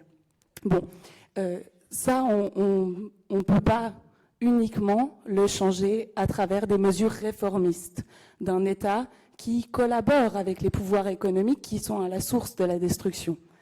Alors, il faut aussi le changer par là, mais il faut aussi le changer par ailleurs. Et je pense que c'est ça qu'il faut prendre en compte. Voilà. Bon, en évitant de monopoliser la parole dans un débat, je redonne la parole à madame. Ah, ok, je voulais aussi juste... Mais vite, hein, s'il vous plaît. Je précise du coup par rapport au rapport de force, je voulais dire au sein du Parlement. Donc là, vous savez qu'il y a ces majorités, minorités. Donc c'est vraiment de ce rapport de force-là, et c'est ce qui va définir la façon dont les lois ensuite sont décidées. C'est de ce rapport de force-là à l'intérieur dont je parlais. J'ai bien conscience que les rapports de force existent partout où il y a société. Bon, du coup, si c'est au sein du Parlement, c'est pas vraiment une question qui nous préoccupe vraiment. Je pense que vraiment, en fait, pour lutter contre l'extrême droite, les grondements des terres ont cette envie de s'ancrer dans des luttes qui sont locales. Et en fait, c'est vraiment comme ça. En fait, il faut pas se dire que, enfin, l'extrême droite, c'est qui, c'est quoi, en fait, concrètement. Oui, il y a des représentants, ouais, des représentants. Je vais mettre ça au masculin de l'extrême droite. Et qui mobilisent beaucoup, qui théorisent beaucoup sur leur optique, mais en fait, genre concrètement, qui leur donne ce pouvoir? Et en fait, généralement, c'est des personnes qui peuvent faire partie de votre famille, c'est des personnes qui font partie de villages qui sont à côté, de quartiers. Enfin, il y a vraiment, en fait, faut pas se dire que c'est des personnes qui sont fermées dans cette optique de créer du lien localement, de s'ancrer dans des luttes locales et de lutter avec les personnes. En fait, on leur montre concrètement que leur perspective, leur réalité, c'est aussi quelque chose qui nous préoccupe, et que en fait, c'est parce que leur terrain de jeu devant va être détruit que ça, c'est aussi problématique, et c'est parce que, enfin, il leur manquerait qu'en fait, ce terrain de jeu, c'est aussi une répercussion sur tout, enfin, sur sociétal, enfin, vraiment d'ouvrir ce champ de, ah oui, ça se passe à côté de chez toi, et en plus de ça, ça se passe ailleurs, et ça permet vraiment de créer ce lien et d'ouvrir les personnes à déjà des critiques de l'extrême droite, et d'avoir des optiques militantes, des perspectives vis-à-vis du système qui sont différentes. Et je pense que ça, c'est important. Je réagis. Donc, on est de retour sur cette question. J'ai l'impression sur cette question entre construire indépendamment de ce qui existe, ou au contraire en collaboration maximale avec ce qui existe déjà, mais au niveau local, au niveau ancré, pour développer ça, et puis l'approche plus institutionnelle, si on veut, d'essayer d'utiliser ce qui existe, mais pour le coup au niveau institutionnel, au niveau macro. Et donc les réalités à prendre en compte, les rapports de force à prendre en compte vont pas être les mêmes. Et je me fais juste une réflexion, j'ai l'impression qu'en Suisse, on est dans une situation assez particulière où on a quand même un pays qui est à droite depuis à peu près toujours, je crois. Et je comprends que moi, donc, je suis aussi portugais par ailleurs, qui est un des derniers pays européens encore à gauche. Donc voilà, on touche du bois. Donc voilà, vous aurez vu que je suis aussi un petit peu de gauche quand même, XRA partisan, mais voilà. Pas au point d'avoir des gens UDC dedans, je crois. Quoique. Non, mais donc, pardon, ce que je voulais dire, j'ai l'impression, enfin, je peux comprendre qu'il y ait vraiment une complète désillusion par rapport aux institutions suisses, parce qu'on a ce rapport de force qui est complètement biaisé depuis le début, et le fait qu'il y ait eu la droite depuis très longtemps fait que structurellement, c'est très compliqué d'en sortir, parce que c'est eux qui ont l'argent, qui ont voilà. Donc comment est-ce qu'on s'échine à renverser ce rapport de pouvoir, donc en faisant le jeu des verts, si on veut, ou est-ce qu'on dit mais tant pis, allons construire un village sur le plateau de la Birette, et puis on sera plus heureux que ce... Voilà. Et puis peut-être un type, parce que j'entends qu'il y a 2 élus UE. Une chose structurelle qui est là, je pense, qui est là en fait depuis pas si longtemps, mais donc l'article 289, je crois, du Code pénal concerne la contrainte, qui est définie comme le fait d'obliger quelqu'un à faire quelque chose par la violence ou tout autre moyen similaire. Et donc d'aller s'asseoir sur la route, c'est assimilé à de la contrainte, entre le mariage forcé et la menace dans le code pénal, avec des délits passibles jusqu'à 3 ans de prison, etc. Et si ça, c'est pas un truc structurel qui fait qu'on peut plus lever le petit doigt sans être accusé d'empêcher les gens dans leur liberté de réfléchir et de prendre la voiture, je ne sais pas ce qui serait... Voilà. Donc un premier petit pas concret à améliorer si vous voulez vous atterrir la sympathie des mouvements. Je sors de ma casquette de modératrice, mais je suis aussi élue politique. Et pour répondre vraiment à ce point, je suis totalement d'accord avec Madame Piton. Si on veut changer les lois, il faut une majorité. Et la majorité, on ne l'a pas. Donc, et qui choisit la majorité? C'est le peuple qui a le droit de vote. Je suis tout à fait d'accord que le droit de vote n'est pas universel en Suisse. Mais voilà, une loi, on ne peut pas la changer sans qu'il y ait une majorité qui ait envie de ce changement. Et là, la majorité élue par les 40% et quelques qui votent en Suisse ne veut manifestement pas changer ça, ou plein d'autres points. Donc, voilà. Mais oui, mais... ouais. Je réponds tout de suite parce qu'en fait, c'est lié tout de suite à la critique de la démocratie. En fait, de penser qu'on va avoir une majorité dans un système qui n'est en fait pas démocratique, ben, en fait, justement, c'est combattre dans le vide enfin, en fait, il n'y a rien à combattre. Enfin, le système qui est à combattre, c'est ce système démocratique. En fait, enfin, on ne vit pas dans une démocratie. Les entreprises qui ont le plus de thunes et qui nous détruisent financent les partis d'extrême droite d'extrême droite et de droite, et puis peuvent avoir, enfin, toute l'argent et le rapport de force qui vient avec l'argent, qui fait qu'en fait, on ne peut pas avoir de majorité dans ce groupe. Et effectivement, comme vous l'évoquez aussi, la population suisse qui vote, c'est 30%. Il y a 15, enfin, c'est 15% de la population, enfin, le 51% de la population qui dit oui ou non à une loi, parce qu'on n'a le droit que de dire oui ou non à des initiatives. Et ben en fait, c'est 15% de la population finalement qui décide pour tout le reste. Et ces 15%, c'est une population qui est dominante en Suisse. Et c'est ça aussi le problème. C'est que si on ne vient pas critiquer tout de suite le système démocratique, eh ben en fait, on n'arrivera pas à créer ce rapport de force. Parce qu'en fait, il y a plein de gens qui se perdent dans cette institution en pensant qu'il faut créer un rapport de force institutionnel, alors qu'en fait, on ne peut pas. Moi, j'aimerais juste rebondir sur quelque chose. En fait, je suis tout émotionnée par ce qui se passe, parce que je suis déjà très reconnaissante que vous soyez là, et puis je suis moi-même, j'ai de la sympathie pour tout, en fait, ce qui est fait, qui va dans le sens effectivement de ce que vous faites, les 4 associations. Collectif, pardon. Et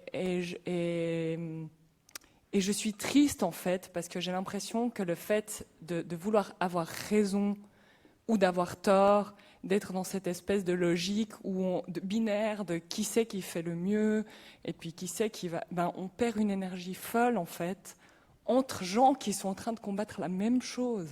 C'est-à-dire, on subit une violence, je suis d'accord, énorme, ben, que ce soit au Parlement ou dans les terres, ou sur la route, ou n'importe où. Et c'est hyper violent, et je pense qu'on est tous d'accord pour le dire, et qu'on est tous hyper touchés, hyper touchés par la destruction qui a lieu, et que en fait, ben, c'est dommage que autant d'énergie soit perdue à se bagarrer, ou on va dire à essayer de déterminer qui a raison et qui a tort, alors qu'on a des ennemis, en tout cas, communs. Et que peut-être que c'est bien d'être une multitude de facettes d'une même chose, en fait. Et puis, voilà. Je peux réagir par rapport à ça. Enfin, moi, je suis dans une optique de réseau aussi, avec des personnes qui sont aussi dans une logique institutionnelle, que ça soit aussi au niveau de l'autre association dans laquelle je suis active. Je pense qu'on est né aussi de la prise de conscience écologiste, et qu'il ne faut pas opposer les choses. Simplement, moi, de mon expérience aussi, je vois qu'il y a une accélération qui est nécessaire de la prise de conscience aussi au niveau de comment vivre ensemble, comment évoluer ensemble, comment décider ensemble.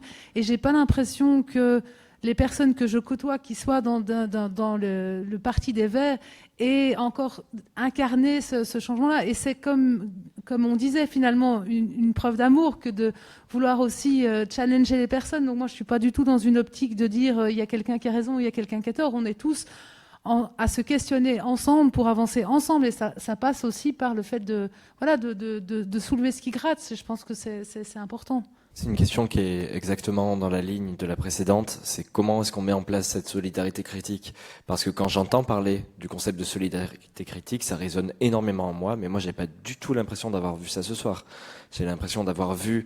j'ai trouvé les discussions super intéressantes, parce que les points qui ont été relevés ont été les bons, j'ai l'impression, mais ça a pu se faire dans un manque de bienveillance totale, et j'ai vu certains amis, certains proches dans des associations passées se faire détruire psychologiquement parce qu'il y avait par moments des manques de radicalité ou des chemins différents ou des stades de compréhension différentes. Donc comment est-ce que concrètement on met en place cette solidarité critique, et si on a des modes d'action différents, on se coordonne tout en se critiquant, mais on se coordonne pour être complémentaires?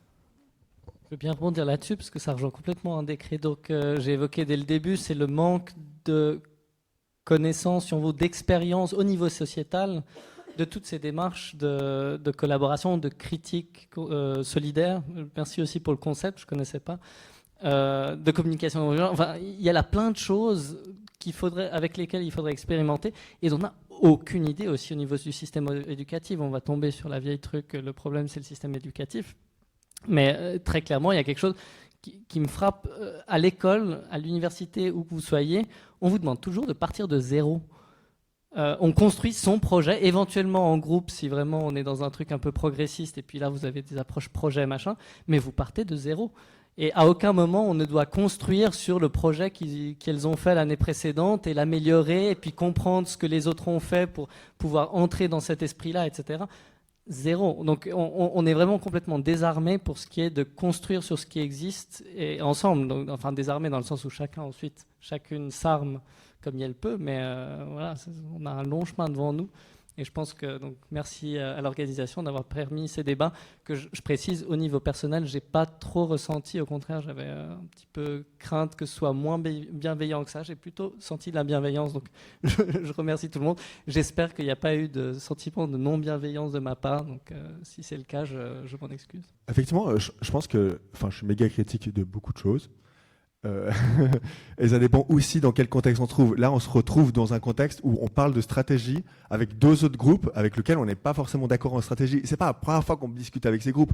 Genre les arguments que je viens évoquer, les critiques que je fais à ces groupes, c'est des critiques qu'on fait depuis des années. Et c'est juste des critiques qui n'ont pas été écoutées. Et du coup, bon, c'est pas grave. Hein, je fais pas partie de ces groupes. C'est pas à moi de venir remettre en question tout. Mais en fait, le problème, c'est comment est-ce que ces groupes agissent sur nous et antagonistes en fait. Et la façon dont aussi on perçoit les trucs. Je sais que, Grandement des Terres, on essaye beaucoup de créer des liens avec du coup les luttes locales, comme je parle, des luttes territoriales, les mouvements paysans. Il y a vraiment cette chose, et on adapte énormément le discours par rapport à ça, parce que évidemment on ne va pas demander à une personne d'arriver avec déjà tout le bagage militant là derrière. Enfin, ça a du sens. Mais par rapport à XR, on a plus d'attentes par rapport à ces groupes-là, par rapport à qu'est-ce qu'ils apportent, et aussi comment est-ce que notre groupe est impacté par LE. C'est-à-dire qu'en fait, quand tu arrives vers des personnes paysannes et tu es en mode, en fait, nous, on est un groupe écologiste, et en fait, leur vision de l'écologie, c'est les gens qui font chier à bloquer des routes en voiture. Bah, c'est un peu problématique. On est, en fait, nous, ce qu'on veut, c'est lutter contre des entreprises, et pas lutter contre la population elle-même, et avoir une optique qui est pas forcément bourgeoise vis-à-vis de ça. Et c'est difficile aussi. Et je pense que c'est OK d'avoir je pense que bloquer des routes et tout ça, ça peut avoir du sens à certains moments, selon qui est-ce qu'on bloque. Mais en fait, ne pas savoir vraiment, c'est un peu dommage. Et les meilleures actions de XR, c'était vraiment les blocages, finalement, des entreprises qui font de la négoce, la négoce de matières premières. Ça a du sens. Parce qu'on lutte contre une entreprise, on lutte contre les groupes dominants qui sont en train de nous exterminer tuxt. C'était juste pour apporter une ou deux précisions justement par rapport aux critiques et par rapport à Free Nikoko, donc Nikoko qui est le premier prisonnier politique, à savoir que c'est pas Extinction Rébellion qui porte ça, qui a lancé ça, première chose. Une autre chose, dans le cadre d'Objectif Climat, où il y a 30 associations et mouvements qui sont dans le coup, si on peut dire comme ça, dans le grandement des terres. Il y a des séances où l'histoire de Free Coco a été apportée, discutée. On n'a pas eu de remarques comme quoi c'était inapproprié. Ça aurait peut-être été bien d'en parler et de venir le dire et peut-être d'en discuter. Par rapport à la non-violence ou la violence, je suis dans Extinction Rébellion depuis à peu près le début, je dois dire qu'actuellement, le 100% des gens que je côtoie soutiennent le grandement des terres et d'autres mouvements et cherchent vraiment la convergence des luttes. Et on sait pertinemment qu'on a fait des erreurs. On est aussi dans la discussion de savoir, de se dire réellement qu'aujourd'hui, il s'agit peut-être plus qu'on n'a pas les bonnes méthodes, etc. Par rapport à les suffragettes, Martin Luther King, etc., c'est une discussion qui est tout à fait au clair aujourd'hui. Il faut le savoir. Donc peut-être pas affirmer certaines choses, parce qu'effectivement, j'apprécie que la critique, elle est constructive, nécessaire et vraiment porteuse de changement dans chaque mouvement. Chacun apporte quelque chose aux autres. Et on vit vraiment de cette critique. Et Extinction Rébellion 2018 n'est pas Extinction Rébellion 2023. Je vous le garantis à 100%. Il y a plein de réflexions, plein de critiques qui ont été écoutées. C'est juste pour donner ce point, puisque c'est enregistré et tout, que les gens sachent que c'est pas arrêté, puis c'est pas comme ça, c'est pas une vérité. Ça bouge, et voilà. Merci. Alors moi, ça sera pas une question, c'est juste, j'ai eu la chance de côtoyer des membres de presque tous les groupes. Je vais profiter pour tous les remercier parce que il n'y a vraiment pas assez de monde pour faire tout ça. Merci, et puis effectivement, peut-être c'est constructif d'aller un peu dans la confrontation. Moi, je me pose des questions tous les jours, violent, pas violent, truc. Il y a eu aussi les Brigades Rouges. Moi, je suis italien, il y a eu un passé de lutte. Je suis passé complètement à côté, et maintenant je retourne en arrière pour essayer de comprendre.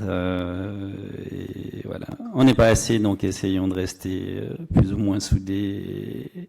Et merci pour toutes les formes d'action qui sont faites. Voilà. Merci, bonjour. Je suis arrivée en retard. Je veux juste, donc j'ai pas tout entendu. Je veux juste rebondir sur les interactions avec Valérie. Non, pardon, avec Valentine. Je suis désolée, je suis fatiguée, puis j'oublie tous les noms, c'est ce qui part en premier. Je crois qu'il y a un réel, et je suis désolée de le dire comme ça, mais je pense qu'il faut être franc dans la vie, un réel manque d'intelligence dans cette salle sur ce que constitue le changement politique et social. C'est pas une manière ou une autre. Si vous n'êtes pas capable de construire des alliances et de jouer sur tous les registres, on ne va jamais y arriver. C'est pas que dans la rue. C'est pas que dans les institutions, et c'est surtout quand les deux se comprennent et s'appuient les unes les autres, même s'il y a des tactiques différentes. Mais je pense que moi, j'ai beaucoup appris et apprécié d'Extinction Rébellion, de Renovate, d'autres mouvements dans lesquels je me considère comme encore faisant partie. Mais il y a une espèce de religiosité sur une religiosité des tactiques. On se construit des formules magiques. Elles sont fausses. Mais est-ce que vous vous rendez compte qu'il faut à chaque fois apprendre et être créatif et avoir un petit peu d'humilité et bosser avec plein de gens différents pour que ça marche? Y compris les politiques, y compris à Berne, y compris dans le canton de Vaud, y compris partout. Et donc là, d'entendre dire que les mouvements s'opposent aux institutions, pour moi, ça c'est une recette de désastre. Et c'est là-dessus qu'on peut être sûr de tout perdre. La question de est-ce que les mouvements s'opposent aux institutions, je pense que les mouvements ne s'opposent pas aux institutions. Genre, je pense que là, en l'occurrence, c'était plus les institutions qui s'opposent aux mouvements. Et on voit beaucoup plus actuellement que la discussion avec les Verts et le PS est juste complètement impossible. Et c'est des groupes qui ne veulent plus venir représenter les revendications des mouvements sociaux. Mais c'est pas un problème. Hein. Nous, on souhaite, enfin, je pense qu'on continue à collaborer avec. Hein. Ça va pas nous empêcher de collaborer. Mais, et puis c'est OK de collaborer avec des personnes avec lesquelles on n'est pas en accord. C'est vrai qu'il y a une chose, enfin, tout à l'heure, tu es arrivé sur la partie de. On arrive sur la partie vraiment table ronde, attention. Tu as parlé des tactiques de Renovate, en l'occurrence, de s'opposer au public, etc. Et je tombe des nues, en fait. C'est quelque chose qui n'était pas du tout apparent dans les précédentes critiques, échanges, que ce qui est mis en cause, c'est le principe même d'action dont j'ai parlé d'ailleurs au début. Pour moi, je suis très attaché à ce mode d'action qui consiste à faire prendre conscience aux gens en faisant du problème leur problème, étant entendu qu'on a des réalités sociales différentes. Et ça, je donne une formation à la désobéissance civile non violente. C'est une des choses sur lesquelles on fait travailler, si on veut, les personnes qui viennent participer. C'est voilà, les personnes qui sont devant nous, elles ont leur vie, leur réalité sociale, elles vont pas forcément pouvoir adhérer tout de suite à ce qu'on leur raconte, etc. Mais voilà, la tactique, c'est de les rendre attentives à un problème qui est avéré scientifiquement, qui est thématisé également politiquement, mais pour les amener ensuite à s'engager, à en parler autour d'elles, etc. Donc voilà, si ce mode d'action-là ne convient pas ou est critiquable, je peux entendre, mais c'est vrai que j'ai l'impression il y a du coup un petit peu un dialogue de sourds dans le sens où on n'entend pas les critiques, en tout cas pas tout de suite. Puis tu disais aussi que ça fait donc 5 ans qu'on fait les mêmes critiques et que rien n'a changé. Ce que le public a ensuite contesté, alors sans forcément donner de fait, mais il y a aussi peut-être... Il faudrait peut-être avoir plus, pour le coup, de bienveillance, de présomption, de bonne volonté de la part de toutes et tous, parce que je crois qu'effectivement, on est dans le même bateau. Donc, je te pose la question, je ne sais pas ce que tu en penses. Est-ce qu'il y a une raison pour laquelle cette question de la questionnabilité, de la tactique n'est pas venue plus tôt dans la discussion ? Est-ce que c'est quelque chose qui te tient vraiment à cœur ou quelque chose que tu as dit maintenant dans le feu de la discussion avec le public ? Et qu'est-ce qu'on pourrait faire pour aller plus loin ? Je termine sur une petite invitation. En fait, c'est un délire pour l'instant avec une collègue à Genève. On va voir ce que ça donne. Mais on s'est dit, le 4-5 mai l'année prochaine, ce serait cool de faire genre un grand rassemblement d'un week-end avec tous les mouvements pour parler un petit peu de ce qu'on a réussi, pas réussi, mettre en place des groupes de discussion. Marquez-le éventuellement à tout hasard dans les agendas. Je ne promets pas que ça va se faire, mais s'il y en a qui seraient intéressés à aider à organiser ça, venez vers moi à la fin. Moi, je voulais... Sado, tu avais parlé de... tu avais perçu les discussions comme bienveillantes un peu. Moi, dans le public, j'ai pas vu beaucoup de bienveillance ou un peu de manque de bienveillance dans les débats. Et puis, je suis un petit peu déçu par ça. J'ai l'impression que voilà, on parle de critiques qui peuvent être constructives, mais j'ai l'impression que la manière dont elles sont adressées, c'est assez agressif et qu'il n'y a peut-être pas beaucoup de compréhension ou d'écoute. Voilà, je pense que on critique les institutions, alors évidemment, les institutions toutes seules vont rien faire. Après, voilà, il faut aussi reconnaître que voilà, la gauche n'a pas de majorité, alors elle peut rien faire. Et ça, c'est important d'entendre aussi. Dire que il y a des actions qui font des blocages contre des entreprises ou des blocages de route contre les gens. Je pense qu'il n'y a pas de compréhension que quand les gens, quand on bloque une route, c'est pas pour bloquer des gens. C'est une tactique, c'est une stratégie. C'est aussi la stratégie de mobilisation de masse pour être visible. Parce que quand on fait un blocage de route, c'est surtout pour être visible dans les journaux. Et que j'ai l'impression que voilà. Alors peut-être qu'il y a des critiques qui ont été faites pendant 5 ans et que ça n'a pas été entendu. Voilà, je sais pas. Je pense que c'est dommage et je pense que ça serait cool qu'on puisse avoir des espaces de discussion un peu plus bienveillants et puis comme on a dit avant, sans avoir une vérité et puis la religiosité de ma tactique est la meilleure et puis essayer de déjà peut-être mieux comprendre les autres mouvements parce que franchement arriver ici puis entendre que les blocages de route c'est dans le pur plaisir de bloquer les gens, je suis un peu étonné quand même. Bon, je pense qu'il n'y a pas besoin non plus d'aller dans l'extrême de ce que je dis. Et je pense que, il y a vraiment, c'est très bien s'il y a des discussions et tout ça et qui peuvent se mettre en place, parce qu'effectivement, l'idée d'avoir une diversité des tactiques, c'est bien beau sur le papier. Je pense que c'est très cool, mais en fait, il y a quand même des tactiques qui sont à chier. Hein. et qui posent vraiment problème et qui sont antagonistes à qu'est-ce qu'on devrait vraiment faire. En fait, il y a vraiment ce côté de c'est quoi la différence entre être révolutionnaire et être radical. J'ai entendu ça, c'est un pote qui a parlé de ça, un dernier truc, de genre, en fait, être radical, enfin, on peut être radical dans nos propos. On peut venir et dire, moi, j'ai envie de plus avoir cette démocratie. C'est vrai, tu es radical dans tes propos. Tu peux être radical dans ton action. Tu brûles un véhicule, tu es radical dans ton action. Mais tu n'es pas vraiment révolutionnaire parce que ça ne s'ancre pas dans une création de qu'est-ce que, en fait, comment faire émerger une société qui est nouvelle. Et en fait, ça vient vraiment avec une stratégie militante qui se construit et que Contre-Attaque et Autonomie fait et essaie de vouloir faire. Et en fait, il y a des stratégies militantes qui vont à l'encontre de comment est-ce que construire ça. Et en fait, si on n'arrive pas non plus à se coordonner sur qu'est-ce qu'on devrait faire, est-ce qu'on arrive à cibler ensemble certaines grosses entreprises, à faire ensemble des campagnes sur certaines thématiques, et en fait, on va effectivement pas réussir à construire sur le long terme une possibilité révolutionnaire dans notre société. Et ça, c'est ce que je souhaite, ce que je pense que les mouvements Contre-Attaque ou Grandement des Terres souhaiteraient aussi.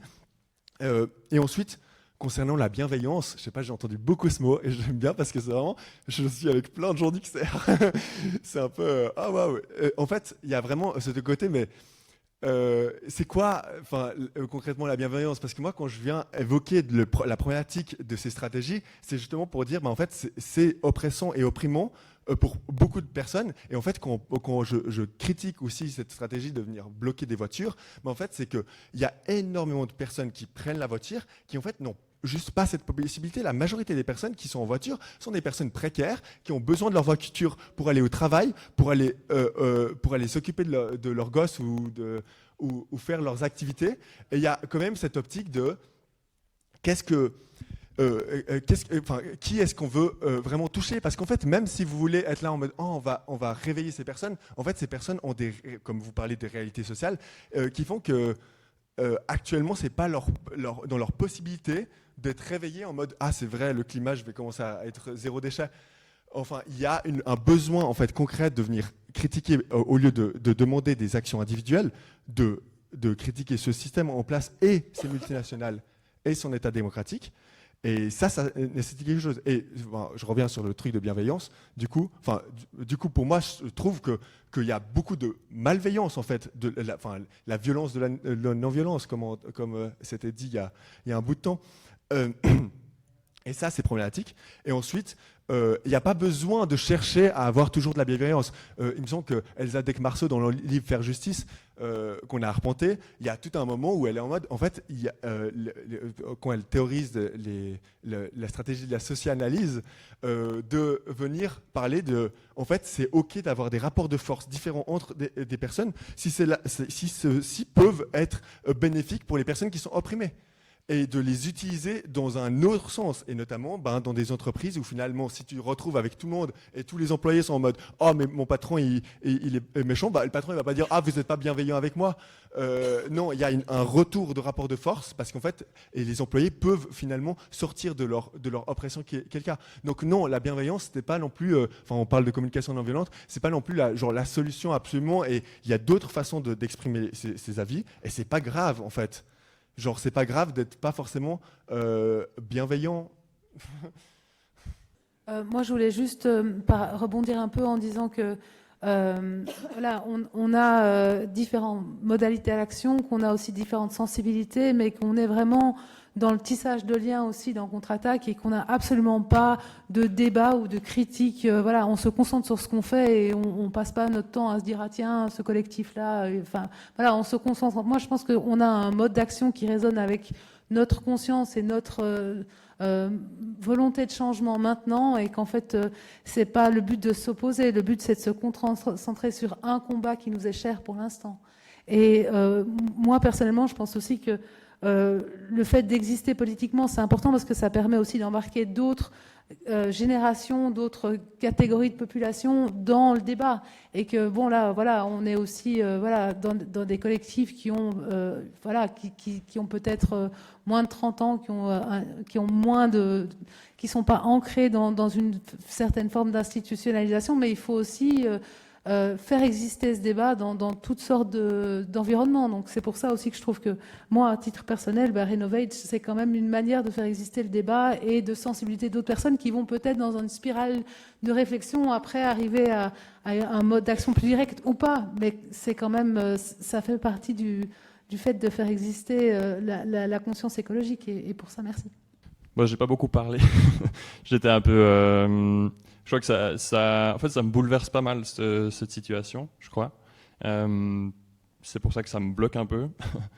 Je suis hyper inquiet, en fait, vraiment. Je suis méga inquiet de la dynamique qui est créée, en fait, ce soir. Enfin, je sais pas. Ça me bloque pas mal aussi. J'ai entendu quelques personnes dans le public qui soulevaient aussi la beauté de ce qu'on avait créé, et je trouve ça c'est beaucoup à retenir. Le débat, la critique, je pense qu'il est central, quoi. Mais c'est vrai que je me suis senti un peu attaqué en tant que membre de Renovate par des critiques. Mais en fait, je comprends pas de quoi il s'agit, quoi. Vraiment, parce qu'au quotidien, quand on prépare nos actions, quand les gens ils prennent part aux actions, ils s'inscrivent, on donne du soutien. Enfin, je veux dire, c'est juste magnifique ce qu'on fait. J'ai l'impression. Enfin, je suis hyper heureux d'être là-dedans et je vois pas de quoi il s'agit, en fait. Vraiment, je suis paumé dans ce débat et je sais pas ce qu'on fout, quoi. Enfin, désolé, mais je sais pas. C'était quoi le sujet de ce soir, honnêtement? De quoi on a putain de parler? Faut se bouger le cul, c'est tout. Et puis on a tous des façons de faire qui sont peut-être un peu différentes, mais je pige pas, j'ai pas compris ce qui s'est passé ce soir. Et vas-y, s'il y a un problème, on en cause à la sortie, quoi. Mais là, je préfère qu'on en discute tranquillement entre nous. Ouais, mais c'est tellement abstrait, quoi. C'est tellement abstrait. J'ai l'impression ces tensions que qu'est-ce qu'on peut en foutre ici avec une assemblée comme ça à discuter de ça ici. Mais c'est tellement abstrait. C'est quoi vos stratégies? Qu'est-ce que vous faites au quotidien? Qu'est-ce que vous faites? Là, on peut en parler. C'est hyper cool, c'est hyper intéressant. Qu'est-ce que vous faites vous? On peut faire une réunion parce qu'on a envie de faire des trucs ensemble, quoi. Mais c'est pas genre. C'est pas en discutant comme ça dans le vide de violence et non-violence qu'on va régler des soucis, bordel de merde. Je sais pas, non mais ça me désole complètement. Et depuis que je suis à XR, ça fait 3 ans que je fais ça. 4 ans que je fais ça, à temps plein. Non, ça fait 2 ans à temps plein. Mais chaque fois que j'entends ces critiques sur la violence et la non-violence et des critiques adressées à nous, je comprends pas de quoi il s'agit. Donc venez sonner chez moi, je vous donne mon adresse et puis on en discute autour d'un café et ça va régler peut-être plein de problèmes. Mais franchement, c'est pas intéressant, quoi. C'est vraiment pas intéressant. Du coup, je ne saurais plus trop à dire. Enfin, moi, disons que je suis pas très surpris. Enfin, en fait, tout s'est dénoué sur les 10 dernières minutes. C'est assez intéressant sur ces 2 heures de table ronde, j'ai l'impression. Mais au final, ce qu'on a fini par faire remonter, c'est effectivement des tensions qui sont là depuis 5 ans, depuis qu'XR et d'autres mouvements sont venus un petit peu occuper un espace qui était occupé par d'autres qui n'ont pas toujours apprécié la façon dont c'était fait. Et oui, c'est vrai que c'est très difficile de répondre à cette critique très fondamentale de dire mais ça sert à rien de dire aux gens qu'il y a un problème. Et parce que certes, il y en a qui peuvent absolument rien y faire, strictement, mais il y en a quand même une bonne partie qui ont une petite marge de manœuvre. Et je ne parle pas de marge de manœuvre dans la vie quotidienne ou de machin. Pour ça, vous allez faire des conversations carbone, ce que je connais aussi, mais c'est un autre mode d'action. Mais simplement de sensibiliser les gens, de leur dire mais parlez-en autour de vous, mais engagez-vous, mais faites quelque chose, parce que quand on fait ça, in fine, on va certes toucher des tas de gens qui n'y peuvent pas grand-chose, mais on va aussi toucher des tas de gens qui y peuvent quelque chose à un endroit ou à un autre. Enfin voilà, donc il y a une critique fondamentale des propositions d'action qui est effectivement très compliquée manifestement à gérer et à faire évoluer, puisqu'elle n'a pas beaucoup bougé depuis 5 ans. Donc c'est peut-être ce que je retiens de la table ronde. Et voilà, donc idée pour aller plus loin. Je ne saurais pas trop dire, si ce n'est que voilà, on manque d'outils. Alors, comme mot de la fin, je pense, voilà, si les personnes là souhaitent rester disponibles pour des questions, elles peuvent bien sûr le faire dans un climat calme. On voit que le sujet est émotionnel, alors je pense pour des raisons, moi je suis dans aucun de ces 4 collectifs, j'ai aussi beaucoup appris moi-même ce soir quand on m'a demandé de préparer une table ronde sur des collectifs que le grand public, je crois, ne fait même pas la différence ou ne connaît pas pour la plupart. Donc on voit qu'il y a aussi vraiment des nuances, peut-être des ressentis. Moi, j'ai ressenti aussi beaucoup d'émotions. J'avoue que j'ai été très surprise. Après, je pense qu'effectivement, on m'a demandé de préparer une table ronde sur quel collectif prend quelle stratégie et pourquoi. Je crois qu'on a quand même certaines réponses à ce niveau-là. Aussi le positionnement par rapport à des voix qui ne sont pas représentées à part dans le public, des voix institutionnelles. Je pense que je vois un petit message. Ce serait aussi une fois intéressant d'avoir une table ronde avec d'autres, en élargissant l'action, mais voilà. Donc, moi, j'espère que les personnes du public, les personnes qui écouteront et regarderont cette vidéo auront aussi des réponses à certains questionnements. J'espère que ça ouvre aussi peut-être des ponts de discussion. En étant complètement externe à ces collectifs, peut-être que certaines informations, je n'avais pas compris aussi l'étendue ou la non-étendue de certaines discussions. J'espère que ça permettra d'aller de l'avant parce que je pense que ça a été dit par plusieurs personnes ici. On est vraiment face à une urgence énorme. Et il faut qu'on aille de l'avant, on ne sait pas. Et je pense qu'il y a une chose que tout le monde partage, peu importe les stratégies envisagées ou autres, c'est vraiment un sentiment de peur et de colère par rapport à que je ressens aussi, et sur lesquels je travaille avec mes propres voix, qui sont très institutionnelles pour moi. Mais je pense qu'il faut effectivement pouvoir aller de l'avant dans une forme de dialogue, même si des fois ça passe par des moments où aussi on est plus dans la tension. Alors, je pense qu'on reste disponible. Je ne veux pas vous forcer à rester. Il y a aussi le groupe Regard Critique. Est-ce que vous voulez dire quelque chose pour la fin? Annoncer votre prochain débat? Non, juste 2 mots de remerciement. Merci beaucoup à toutes et à tous d'être venus. Et peut-être on pourrait conclure avec une réflexion sur la violence. Donc, on a réfléchi longtemps sur la violence dans l'action, la non-violence dans l'action. Mais est-ce qu'il n'y aurait pas quelque chose de commun? Et c'est le vrai lieu où la violence s'exprime. Donc, l'exploitation de la nature, vivante, non vivante, l'exploitation des êtres humains, c'est la production économique, finalement. C'est un anticapitalisme fondamental. Là, je ne lance pas le débat, mais est-ce qu'il n'y a pas un anticapitalisme fondamental qui devrait, en quelque manière, créer une conscience, non pas des classes, comme dirait Lukács, mais une conscience anticapitaliste, populaire. Donc, au-delà de toute différence des manières d'action que vous avez discutées ce soir.